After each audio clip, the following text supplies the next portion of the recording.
Salut à tous, c'est le professeur Titube et comme prévu, FAQ des 10 000 abonnés. Donc je pense avoir récolté toutes les questions. Il y en a 25. Enfin, il y a 25 messages, il y a plusieurs questions par message parfois. Donc préparez-vous un verre.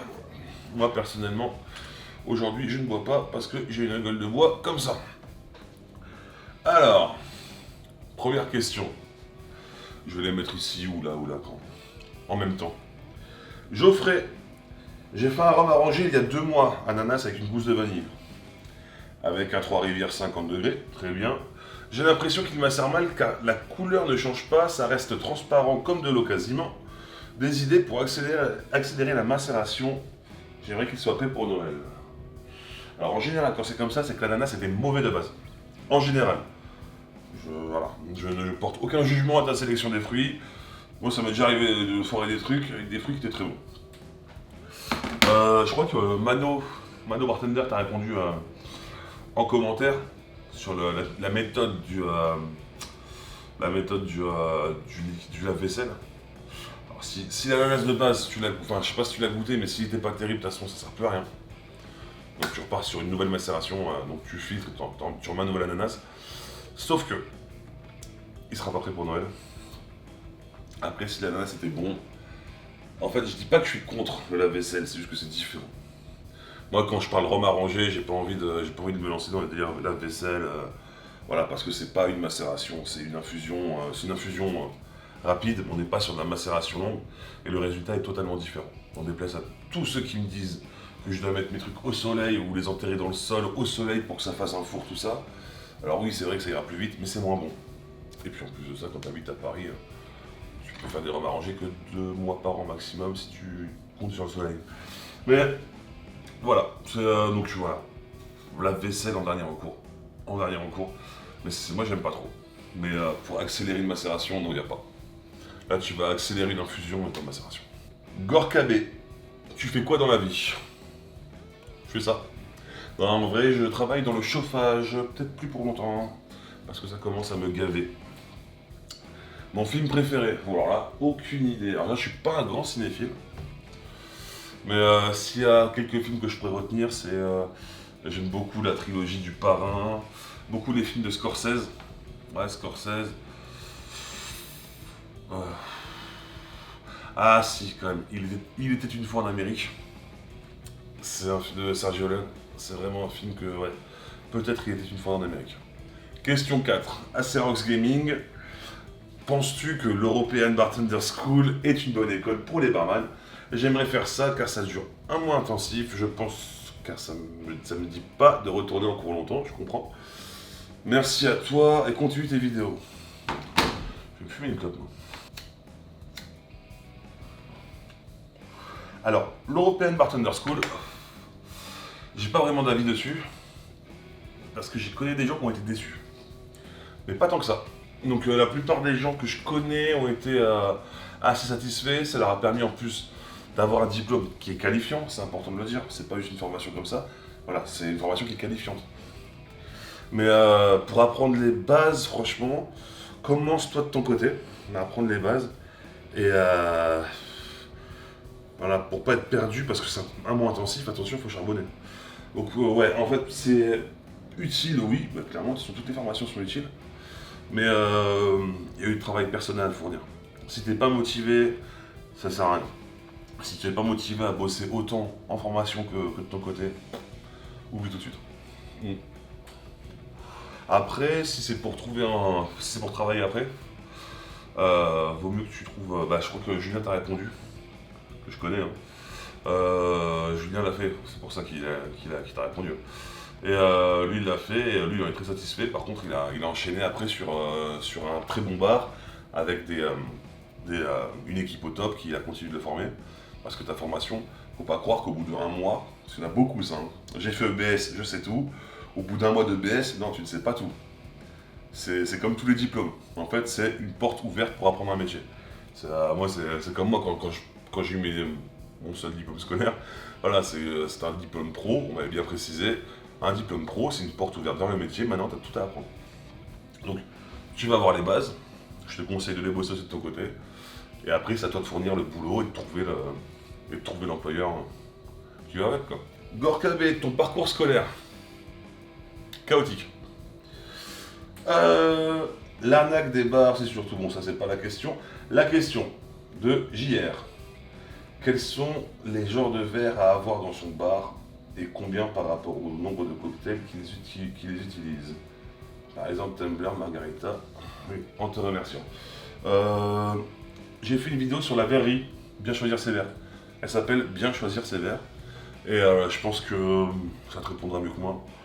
Enfin, mieux que maintenant, là, parce que j'avais bien tout détaillé.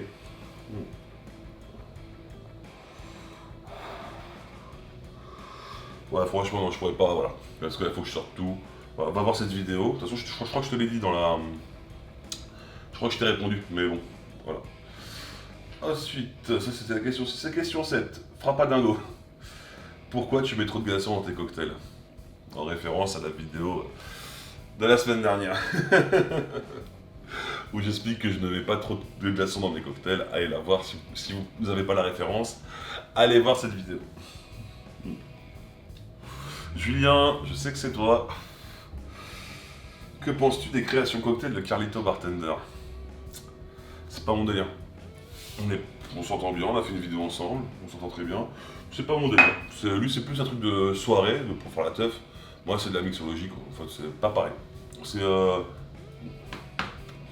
Plus, moi, je suis l'intermédiaire après des vrais trucs de mixo professionnels, quoi. Moi, je suis vraiment l'intermédiaire. Ça m'arrive de faire des trucs de soirée. Ça m'arrive de sortir un soda, de faire. Voilà, lui, c'est vraiment avec tout ce que tu peux trouver chez Carrefour quasiment. Il fait un truc. Moi, j'aime pas ça, c'est souvent trop sucré. Voilà, mais pour moi, c'est pas vraiment de la mixo, mais voilà, chacun son délire, quoi. Voilà. Manoël. C'est les copains qui me font chier en fait. C'est vraiment ça, c'est les copains pour m'emmerder ça. Donc, d'ailleurs, la question d'avant, je vous mets l'Instagram de la personne parce que c'est un très bon bartender, excellent avec des très bonnes connaissances. Et Mano aussi. Pourquoi dans la vidéo avec Mano Bartender, vous utilisez du rhum agricole pour faire un mojito?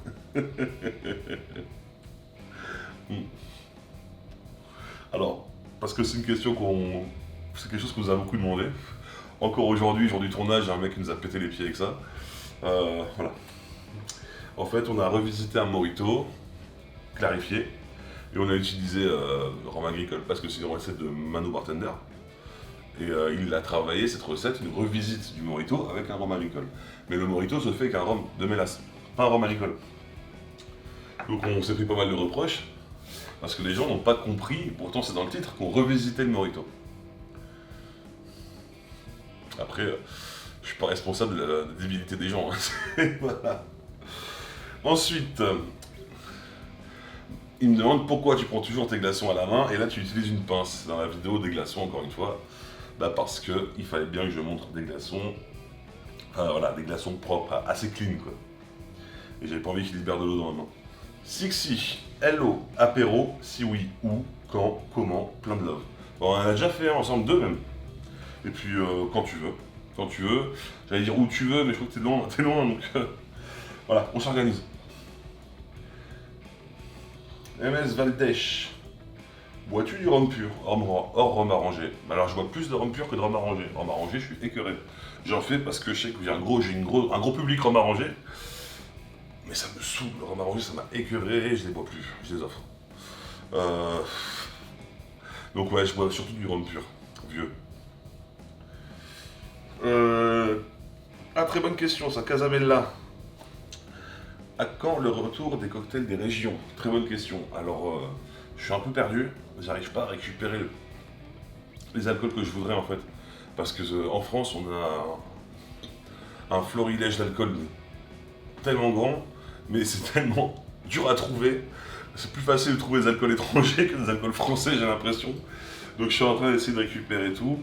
Là, je travaille sur le sud-ouest, plutôt Gascogne. Je travaille sur la Vendée. Parce que j'ai fait quoi? J'ai fait les Alpes, j'ai fait Normandie, j'ai fait Charente, c'était facile, Bretagne.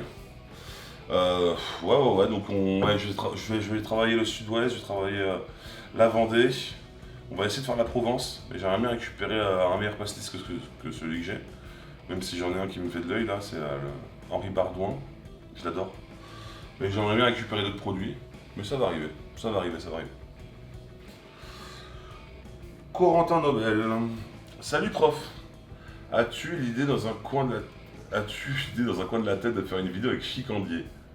Force et que les fois brillent. Bah je pense ouais. Carrément. Le mec qui fait des vidéos avec tout le game. Enfin voilà, forcément oui.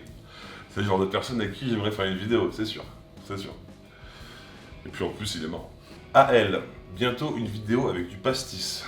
Bientôt, ça sera une vidéo sur le sud, sur la Provence. Mais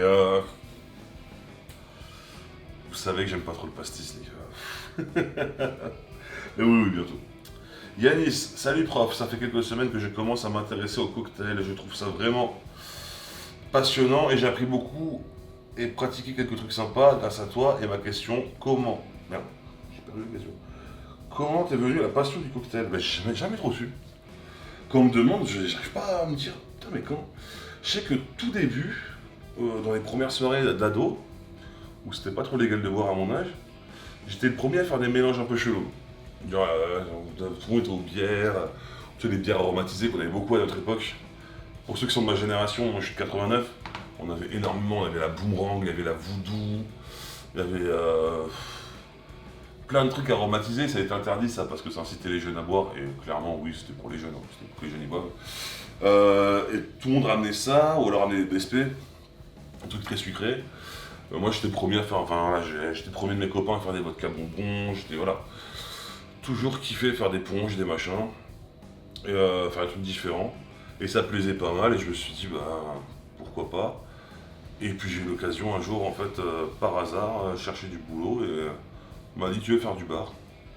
Bon, j'ai surtout servi des pintes, mais de temps en temps, quand il y a un client qui sait pas quoi boire, je fais, attends, vas-y, je te fais un truc.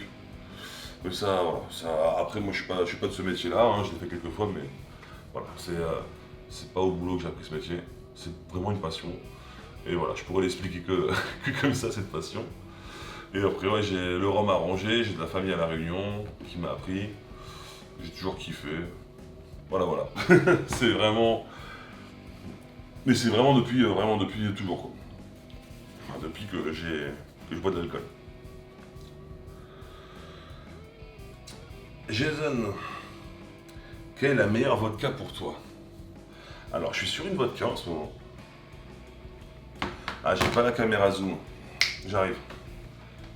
Alors, on va parler vodka, parce qu'en ce moment, en plus, c'est vraiment mon alcool du moment. C'est un alcool que j'ai très longtemps boudé. Donc, voilà, on va parler vodka. Et bon, on va être très corporate. On va parler de vodka lab, parce que c'est... Bah, j'allais dire c'est des copains à moi. Non, je connais pas les patrons, mais bon, du coup, vous doutez bien que j'ai tissé des liens avec... avec les employés. Salut à vous, d'ailleurs. Donc, voilà. Vodka traditionnelle de chez Vodka Lab. C'est les grandes eaux, elles s'appellent les grandes eaux de Vodka Lab. Rapport qualité-prix au top. Toutes les grandes eaux sont bonnes. Et celle-là, c'est une vodka à partir de seigle. Et donc, c'est fait en Pologne. C'est une recette traditionnelle familiale. Et je vais en profiter pour montrer, dans les grandes eaux, ils ont aussi des vodkas un peu aromatisés. Celle-ci, par exemple, à l'herbe de bison. Il y a aussi, dans les grandes eaux, il y a quelques trucs. Moi, j'ai pris la poivre aussi. La poivre, elle est bonne, mais derrière, j'allais pas tout vous sortir parce que après, j'ai passé aux petites eaux, j'en ai une quinzaine. Mais voilà, il y a du très lourd. Et après, ils ont aussi leurs petites eaux. Et ouais, c'est l'équivalent des vodkas arrangés, quoi. Enfin, c'est des vodkas infusés. Donc voilà. Café torréfié, par exemple, baie de cornue. Ça, par contre, c'est la même base. Elles partent sur la même base de vodka, mais ce sont des vodkas aromatisés. J'ai quasiment toute la gamme et elles sont magnifiques.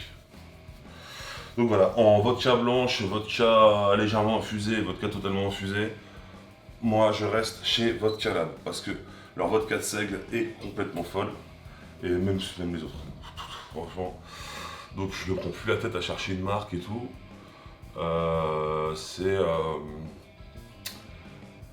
C'est vraiment, comment dire, voilà, c'est parfait. Et puis maintenant que je commence à boire la vodka pure et apprécier la vodka pure, parce que pour moi, pendant très longtemps, je pensais qu'une bonne vodka n'avait pas de goût. Alors que pas toujours, vraiment pas ça, c'est qu'il y a des vodkas qui sont faites pour être neutres et d'autres non. Et bah voilà, maintenant que je sais apprécier la vodka, Vodka Lab a éduqué mon palais, je reste chez Vodka Lab. Et sinon, attendez. Pour le cocktail, j'utilise celle-là. Ou quand je fais mes infusions maison aussi, j'utilise celle-là. Bon, sauf des fois, j'ai pas les moyens. Mais celle-là, elle est vraiment pas chère. C'est une vodka de pommes de terre. Je vous fais un zoom. C'est une vodka à base de pommes de terre. C'est la Gia Bacheski. Que je chope aussi chez Vodka Lab. Et un beau zoom là. Alors, c'est polonais aussi. Et c'est une grande marque de vodka. C'est très. Voilà, ils ont énormément de choses. Ils ont des vodkas aromatisés, ils ont trop de trucs. Mais leur blanche comme ça de pommes de terre, c'est une très bonne base à cocktail parce qu'elle est très neutre justement. Donc voilà, quand je veux faire un cocktail très classique, un Sex on the Beach par exemple, je privilégie une vodka comme ça. Après, si vous voulez pas commander sur internet chez Vodka Lab, même si ça vaut le coup, j'ai aucune action chez eux. Ou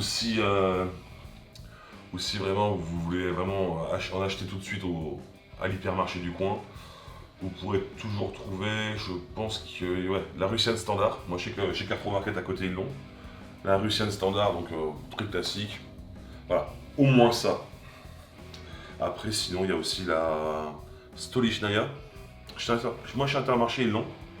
Mais je crois pas qu'on la trouve partout. Voilà, donc commencez au moins Stolichnaya ou Russian Standard. Le reste vous oubliez en hypermarché. Enfin, mais tout ce qui finit en coffre, vous oubliez. Ou en off, ou voilà, en toff. En tout ça quoi. Et c'est déjà pas mal. Et pour mes vodka bonbons, moi je prends Sobieski ou Eristov par contre. Voilà, là, vraiment rien à foutre. Le but c'est d'avoir plein de sucre. Donc on s'en fout. Bon, ma caméra s'est éteinte, je sais pas pourquoi. À chaque fois que je fais une FAQ, ça fait ça. Il doit avoir un problème au niveau du temps. Je crois qu'au bout d'une demi-heure, elle coupe. Bon, bref. Bon, j'ai lu 5 questions avec une caméra qui tournait pas, c'est super. Donc on recommence. Alors Jaël, comment tu vas? Si tu ouvrais un bar à cocktail demain, où serait-il? Aurait-il un thème? Et quel nom lui donnerais-tu?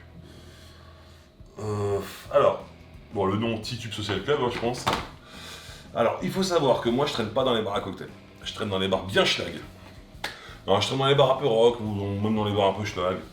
Moi, ce que j'aime bien, c'est faire du bruit, m'agiter, boire une pinte avec les copains, tout ça. Je suis un ouvrier, on va dire. C'est un peu con, c'est très réducteur.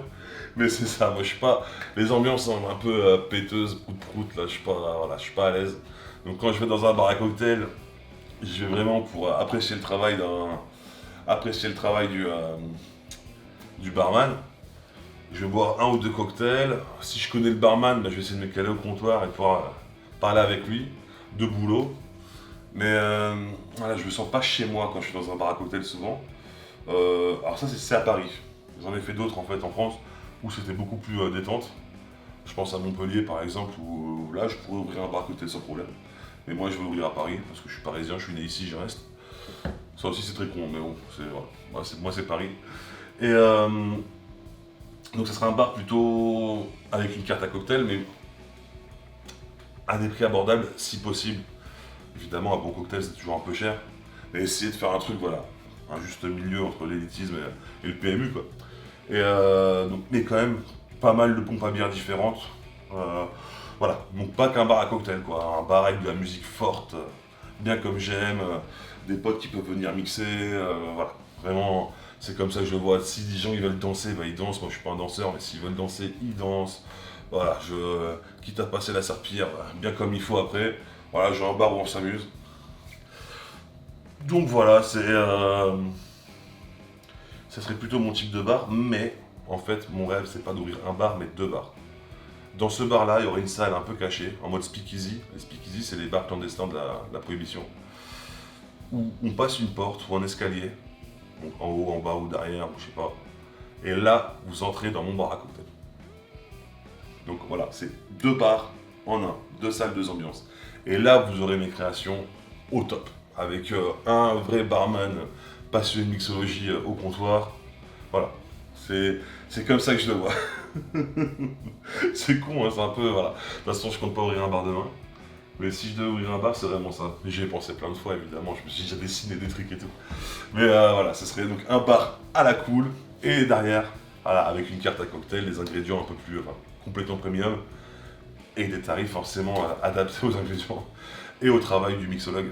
Donc voilà, c'est ça. Et alors, pour le lieu, donc comme je disais, Paris. Et il faut que je me sente vraiment chez moi. Donc dans les endroits où je traîne, c'est-à-dire 11e ou 20e, peut-être 12e.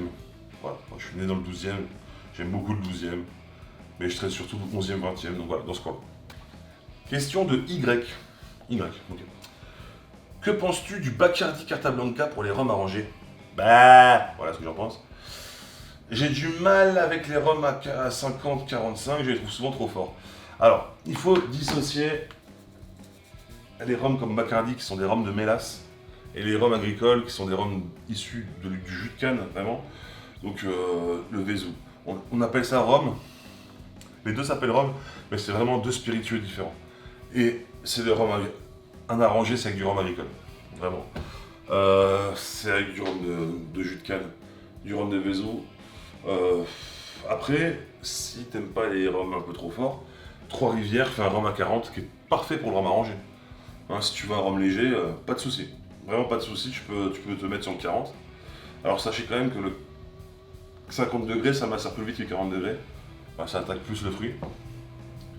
Mais voilà, non, évitez. C'est pas un rhum arrangé si c'est avec du Bacardi. Alors, déjà, le Bacardi, c'est un truc qui est pas très bon. C'est pour moi, je le prends quand il faut un rhum un peu neutre. Mais non, évitez ça. Vous pourrez faire une infusion avec, mais pour moi, c'est pas un rhum arrangé. Le rhum arrangé, c'est avec le bon goût de canne. Voilà, donc dissociez bien les rhums de mélasse, qu'en France on appelle rhum industriel, alors qu'en fait c'est plus du rhum traditionnel, mais on appelle ça industriel, je pense, c'est parce que en France, grâce à nos départements d'outre-mer, on a des super rhums agricoles, et je pense on a appelé ça rhum industriel un peu pour dénigrer le travail des rhums d'influence hispanique ou britannique.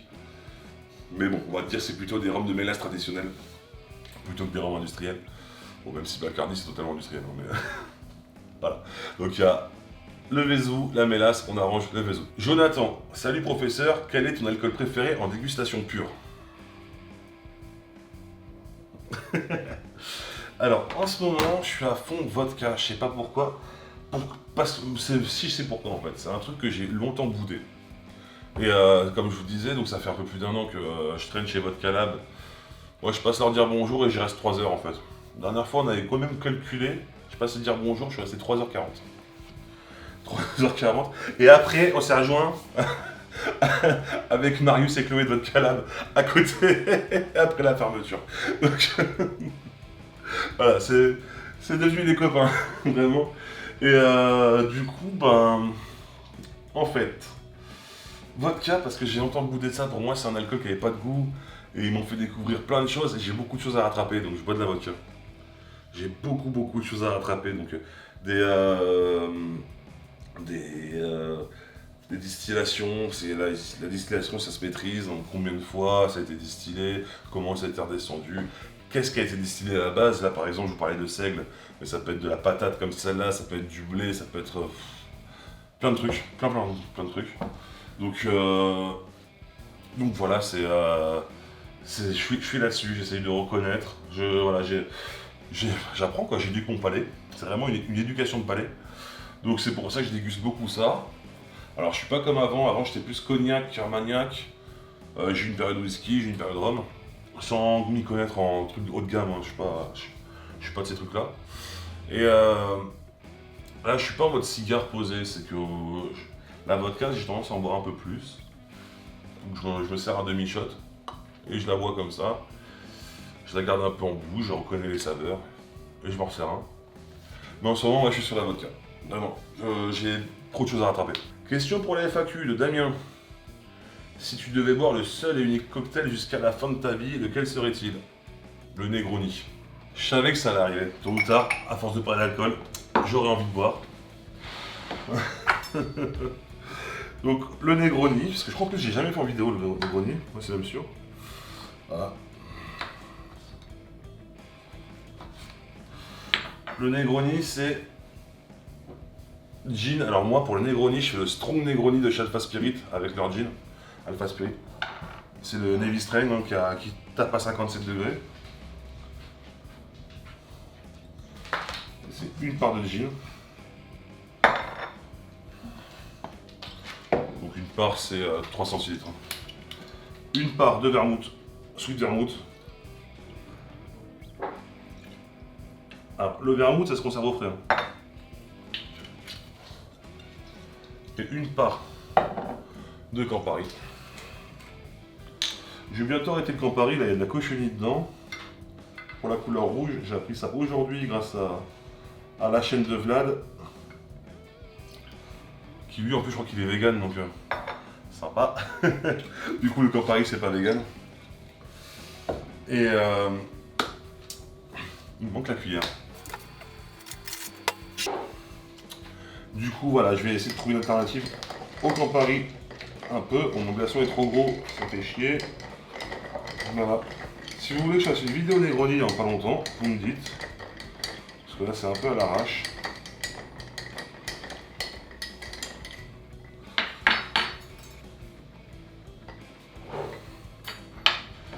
On verra ça après.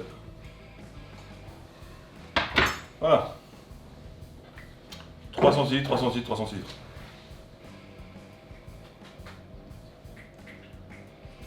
C'est si bon. Et donc oui, c'est le seul et unique cocktail que je pourrais boire vraiment. Et pourtant, c'est pas mon cocktail préféré. Mais c'est celui que je bois le plus. Ouais. Je peux pas m'en lasser. Arcana 75. Salut, c'est quoi ton alcool du moment et ou ta meilleure découverte de 2021? Vodka, mon alcool du moment, comme je disais, découverte de 2021. La meilleure, c'est le nouveau Navy Strain, c'est le deuxième batch de chez Alpha Spirit qui est sorti le mois dernier, ou il y en a 2 mois maintenant. Alors j'ai la bouteille, je l'ai pas encore ouverte, mais j'ai eu l'occasion plusieurs fois de le goûter avec eux et voilà, c'est ma meilleure découverte. Je pensais pas que le gin pourrait me transporter aussi loin. Et d'ailleurs, c'est devenu mon top 1, vraiment en gin. Le nouveau Navy Strain, c'est mon top 1. Voilà, tout simplement. Salut prof, question pour les FAQ. Bois-tu de l'alcool tous les jours? Merci pour tes vidéos, continue comme ça. Non, non, non, je bois pas d'alcool tous les jours. Non, arrêtez de penser que je suis un... Voilà. Je bois en général 2 fois, parce qu'il y a une fois que je sors. Moi, je bois que quand je sors. Ou quand je reçois des amis. Mais ça, c'est 1 fois par semaine max. Et je bois quand je fais ma vidéo, forcément, le verre, je vais pas le mettre à la poubelle. Voilà, quand je fais ma vidéo, bah forcément, je bois le verre que j'ai fait. Mais c'est tout, donc ça fait 2 fois par semaine, maximum, mais grand maximum. Alors sachant que quand je sors, je bois plus que de raison, j'avoue. L'abus d'alcool est mauvais pour la santé, consomme-le avec modération, obligé. Et sinon c'est un cocktail pour ma vidéo. Mais ça m'est déjà arrivé une seule fois je crois, depuis que j'ai mon bar à la maison, c'est-à-dire en presque 4 ans, de rentrer du boulot, de me faire un verre. Vraiment. J'ai des bières en frigo, ça fait des semaines qu'elles sont là, non, aucun souci au niveau de ça. J'ai pas envie. J'ai pas envie de boire. Quand je rentre chez moi, j'ai pas envie de boire. Pour moi, c'est un truc qui doit être festif, convivial. L'alcool, c'est convivial. Donc tant mieux, moi, ça m'éloigne de l'alcoolisme. Ça veut pas dire que j'aime pas ça, hein, mais je peux apprécier un bon verre, mais j'ai pas envie de tomber bêtement, un truc comme ça. Après, bon, ça peut arriver que je boive, mais c'est pour faire mes expériences. Après, ça c'est vrai, j'ai oublié ce détail. Mais quand je fais mes expériences, c'est vraiment des quantités infimes. Je divise les quantités d'un verre par 10, donc il n'y a pas d'ivresse là-dedans, voilà. C'est vraiment pour goûter, quoi. Hop. Les alcoolites. Chaîne YouTube, je la mets là. Déjà, on aimerait te dire qu'on te suit depuis presque 2 ans. Bah ouais, voilà, on a déjà parlé ensemble. On t'a découvert avec tes vidéos de vodka bonbon. Par la suite, tu nous as donné envie de reproduire tes cocktails et tes rhums arrangés. Enfin, tu nous as donné envie de créer nos propres cocktails. J'ai vu ça, c'est super les gars. Rhum arrangé et vodka bonbon, c'est vrai que vous avez ça, vous faites tout vous aussi. Quoi? Bienvenue au club. Un grand merci. Nous avons, merci à vous parce que plus on est de fous, plus on rit. Moi, plus on est sur YouTube, mieux c'est. D'ailleurs, je préfère des gars comme vous qui est venu me voir avant, on a parlé avant, plutôt que certaines personnes qui se sont lancées sur YouTube, qui ont refait mes recettes en disant que c'était les leurs. Voilà, j'étais le premier. C'est sympa de venir me voir, les gars. Surtout si c'est pour faire mes recettes. Faites ce que vous voulez sinon, mais même si vous faites ma recette, pas de souci. Mais dites que c'est la mienne, je sais pas, c'est du respect. Je vais pas aller déposer une recette à chaque fois que j'en fais une, donc voilà, un peu de respect. Ça c'était mon petit coup de gueule, on va passer à leur question. Voilà. En tout cas, les alcoolites, eux, sont pas comme ça, et ça c'est cool. Ils m'ont même cité dans plusieurs vidéos. Donc allez les voir, abonnez-vous. Serais-tu capable de classer des vodkas selon leur prix en goûtant les yeux bandés? Ah, je commence. Là, je commence à être chaud, le vodka, les gars. Là, je commence à être chaud. Forcément, il me rajoute qu'on croit que ce que l'on voit. Franchement, c'est organisé, ça. Après, la vodka la moins chère que j'ai en ce moment, c'est ça. Mais, j'ai un fond de Sobieski, sinon. Mais une dégustation aveugle avec un invité. Franchement, ouais. Ouais, je pourrais, ouais, je ferai une vidéo si vous voulez. Preuve à l'appui. Quel est ton cocktail préféré? Mon cocktail préféré, c'est le pénicilline. Ou alors, ouais, c'est pas vraiment un cocktail, mais le whisky sour avec un bon whisky. Mais en fait, le whisky sour, ça dépend du whisky. Si vous faites ça avec un whisky pourri, ça sera un mauvais cocktail. Donc voilà, c'est plus pour apprécier un bon whisky. Ouais, pénicilline, je pense. Pénicilline, après là, les cocktails au whisky. Alors, moi, après, c'est pas pour me la péter, mais le whisky pomme gingembre que j'ai fait et le verger maltais, c'est deux cocktails que j'ai fait au whisky. C'est mes préférés en whisky. C'est vraiment deux cocktails que j'adore. Après, il y en a deux autres, c'est le boulevardier et le Negroni. Alors le boulevardier, c'est comme un Negroni, mais à la place du gin, on met du bourbon. Tout simplement. Quel est ton rhum arrangé préféré? Combien en as-tu en stock en ce moment? J'ai compté, j'en ai une vingtaine là. En ce moment, mais mon rhum arrangé préféré, ananas Victoria. On en parlait avec le bar de l'ours, lui aussi c'est ananas, je crois que c'est le fruit qui va mieux avec le rhum, je crois. Vraiment, mais vraiment. Donc, ananas. J'en peux plus, il est 3h du mat. J'étais en train de faire le montage de la vidéo, et en fait, il manque les deux dernières questions, ça avait coupé. Donc, Patrick qui nous demande, question pour les FAQ, je comprends bien que ce que tu fais, c'est pour les débutants, c'est vrai. Et grâce à toi, je me suis lancé, c'était le but. Mais pour les débutants qui te suivent depuis le début ou presque, à quand les recettes de rhum arrangé un peu plus poussées, innovatrices et avec plus de cuisine pour faire un breuvage excellent? Ce n'est pas une critique, ni même remettre ton travail en question, j'entends bien. Car il faut le dire, tu gères, mais plutôt monter un niveau au-dessus. PS, le live Instagram, peux-tu le poster sur YouTube? En tout cas, merci pour ce que tu fais. Alors, le live Instagram, j'ai pas pu le mettre sur YouTube, c'était lundi dernier. Parce que c'était sur Instagram, c'est pas le même format, de toute façon, on peut pas enregistrer des vidéos. Donc voilà, ça fait longtemps que je n'ai pas fait de live sur YouTube, j'en referai. Mais donc, ouais, c'est vrai que moi, les rhums arrangés, c'était pour les débutants parce que j'ai pas un niveau de ouf en rhum arrangé. Et en plus de ça, ça m'a vite saoulé en ce moment, j'en bois plus beaucoup. Et c'est une bonne idée en fait qu'on monte un peu en niveau parce que bon, il y a des trucs que je sais faire et que j'ai jamais fait en vidéo. Et peut-être que ça pourrait me réconcilier avec le rhum arrangé parce que si j'en bois plus, c'est parce que ça m'a saoulé tout simplement. Donc c'est vrai que si on passait d'un niveau au-dessus, dites-moi ce que vous en pensez, si ça vous intéresse, qu'on fasse des trucs un peu plus compliqués. Là peut-être que ça m'amusera davantage et que ça me réconciliera avec le rhum arrangé. Et que je recommencerai à en boire, mais avec plaisir. Et hop, dernière question. Dark Vador. Il est abonné à moi lui. Hop, ça fait longtemps que je te suis, félicitations, c'est du beau boulot de passionné, qui est un plaisir. Quand tu nous le transmets, ouais, j'adore transmettre mon savoir. C'est le but. En fait, ma femme ne boit pas d'alcool ou très peu. Vous imaginez à quel point je dois la saouler avec ma passion, donc je me suis dit je vais saouler ma caméra à la place. Alors voici quelques questions. Y a-t-il une soirée rencontre abonnée de prévue? À la limite on te fait des trucs, tu nous apprends d'autres trucs. Alors, j'ai voulu en faire une sur Paris, j'ai vu qu'on serait 4 ou max. Je me suis dit ça va pas le faire. Faut réserver un endroit et tout. Si on est 4, ça vaudra pas le coup, c'est la dépense d'argent. Donc j'ai essayé. C'était peut-être pas la bonne période, c'était pile à la rentrée, c'était peut-être pas bon. Donc manifestez-vous, ceux de Paris, si vous voulez faire une rencontre abonnée en région parisienne. manifestez-vous maintenant. Et pour la province, eh ben, il y a le déplacement qui coûte cher, il y a l'hébergement, tout ça. C'est compliqué, puis j'ai mon travail. C'est compliqué, mais ouais, ça peut s'organiser dans les prochaines fois. Et encore mieux si je trouve un sponsor. Hein. Ça peut arriver, ça, de trouver un sponsor. Bon, pas avec mes 10 000 abonnés, il faudra monter encore un peu plus. Et puis avec la loi E20, donc, qui est une loi en France qui interdit de faire la promotion de l'alcool, donc c'est compliqué d'avoir des sponsors sur l'alcool. J'ai jamais touché un seul euro hein, pour tout ce que j'ai fait. Par les marques. Hein. Beaucoup pensent que c'est du placement de produits. Non, non, non.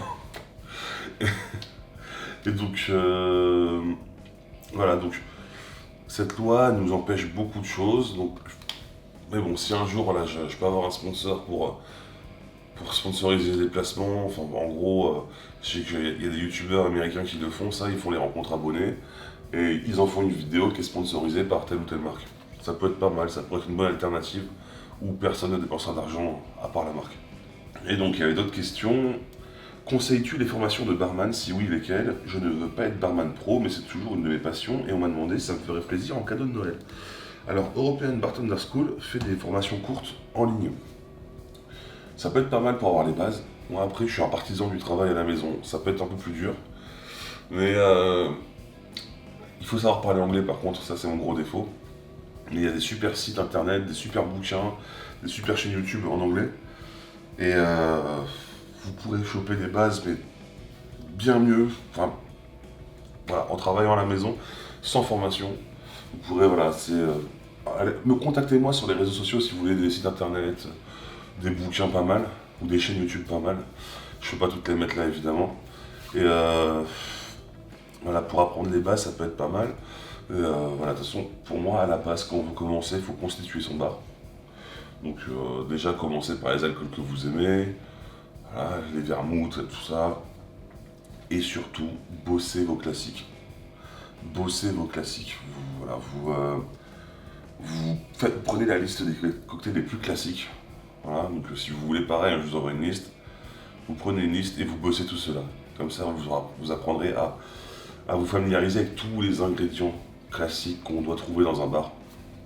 Et après, ça sera à vous, vous connaîtrez vos classiques, vous les twisterez vous-même, et après vous partirez dans les créations, voilà, dans les créations de cocktails. Mais bon, après la formation, pour moi, si on ne veut pas en faire son métier, je suis pas certain que ça soit utile, vraiment. Les bases, on peut les choper, voilà, si c'est pour la maison évidemment. Après la technique, tout ça, si on veut être bartender, la formation c'est très bien, ou un bon maître d'apprentissage. Mais voilà, pour la maison, pour moi je pense qu'il n'y a pas besoin, mais c'est que mon avis. Et sa dernière question, à quand une vidéo avec la Spiritus, donc qui est une vodka à 96 degrés, c'est l'alcool pur en gros. Jamais. C'est pas fait pour être bu, c'est fait pour être... Enfin, si, mais c'est fait pour être travaillé, pour des liqueurs et tout. Voilà, et puis en plus de ça, ça coûte très cher en France. Donc sûrement jamais. J'espère que cette FAQ vous aura plu. Elle doit durer au moins 1 heure, je suis désolé. Respect à ceux qui sont restés jusqu'à la fin. À la prochaine.